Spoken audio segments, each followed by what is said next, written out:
Thank you. Thank you for coming. Thank you. Every time. He loves it. He can't get enough of it.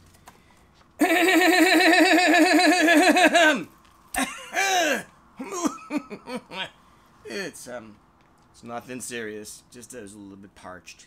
Thank you. Very thirsty.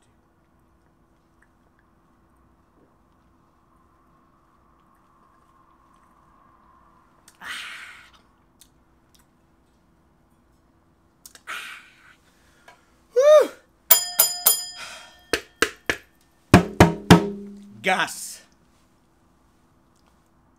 This is the story about Gus, who was a cow, and he always wanted to just sleep in the late morning. And during these long sleeps in the early morning, son, he would dream his dreams. He would take him to great cities of man, where they would walk upright and talk upright with him. He would spend hours in the market shopping and sharing funny stories about growing up in the jungle as a cow. I know cows probably don't grow up in the jungle. Well, I mean, I'm not sure if they do, but I'm pretty sure that maybe they don't. I don't know, Snacks. He says I'm wrong. How does a cow have to do anything in the city of man? What now? They would often ask him, Gus, Gus would always reply in the same answer. He came to the city of man to find himself a job and a wife. But the people always laughed at him. A fat cow having a job and a wife! Some of the market owners asked Gus if he wanted a job working for them. Gus was offered a job at the milk market, but said he was not a girl. And that was utterly not funny. Utterly. It's a joke about the milk bags, Snacks. He was approached to work at the meat market, but told them he felt too weak and was likely past his prime to cut it there. Gus was hired once when he tried working for the fruit stand and would juggle fruit out once in front of the stand to attract customers. Gus also tried working at the bar as the bouncer out front. He was quite large and made a good bouncer, but the jobs all eventually became nothing of interest to Gus, and both his bosses didn't think cows gave off the best business appeal. Plus Gussie, he wanted a job that made him feel special, a job that made him feel unique, and after all, that's every day. That's a talking and walking upright waltz into the great city of man to find a job and a wife. Gus! So, Gus one night wound up at a vegan restaurant and he was eating a platter of veggies when he heard on the radio that the local station is having a talent competition tonight and offering a full-time performance contract to the feature weekly act as to the great Hollywood theater. Gus quickly ran outside and called for a taxi, but was too large for the taxis, and some drivers even said, "Sorry man, we don't drive bullies." Others were quite rude and just said, "No bullies allowed."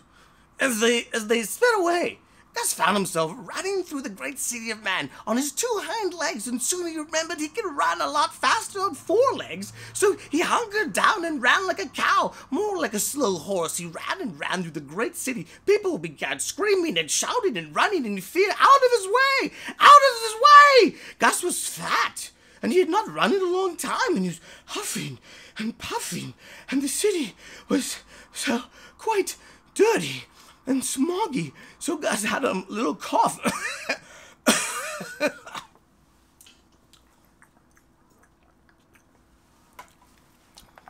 And he was growly and raspy. So as he ran, he sort of coughed and he kind of roared. But Gus was just a regular guy for a cow that can talk and walk and wear its Hawaiian shirt somehow. Anyhow, by the time Gus had finally reached the theater, he had half the army and half the police chasing behind him.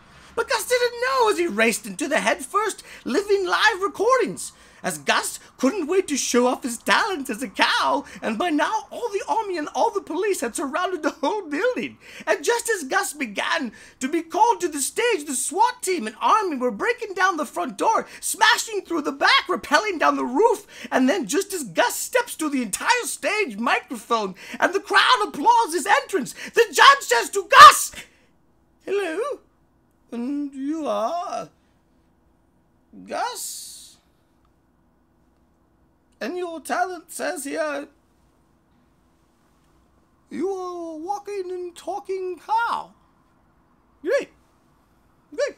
I think you might have already had a talking horse last year, but a cow, yeah, for sure. Why not? Okay, Gus, let's see what you got. Go ahead. And the Gus nods his head, clears his throat, and is about to speak when the entire SWAT team and army storm into the room, breaking through the windows and doors in all angles and all directions, streaming in guns ready, badges, shields blazing. And the army and the officers raise their weapon, readied and frozen. The entire room stands in silence. Gus stares at the guns pointing at him, quietly says, "Oh, yeah." He stops. Silence. Stunned. Faces painted across the mall, police to patrons, all stones. Then suddenly a judge, Simon Cowbell, breaks the silence. His British accent saying, "Holy cow, now that is something. Looks like you're going to Hollywood." The crowd erupts into the feet. The police and army look confused. Gus smiles and then does a little two-step dance, to which the DJ then spins Harlem Shake, and everyone starts dancing, including the police and the army, and everyone just starts dancing. They all just dance, and then Gus wakes up alone in the jungle, still asleep in the early morning sun. To be continued. To be continued, Snacks.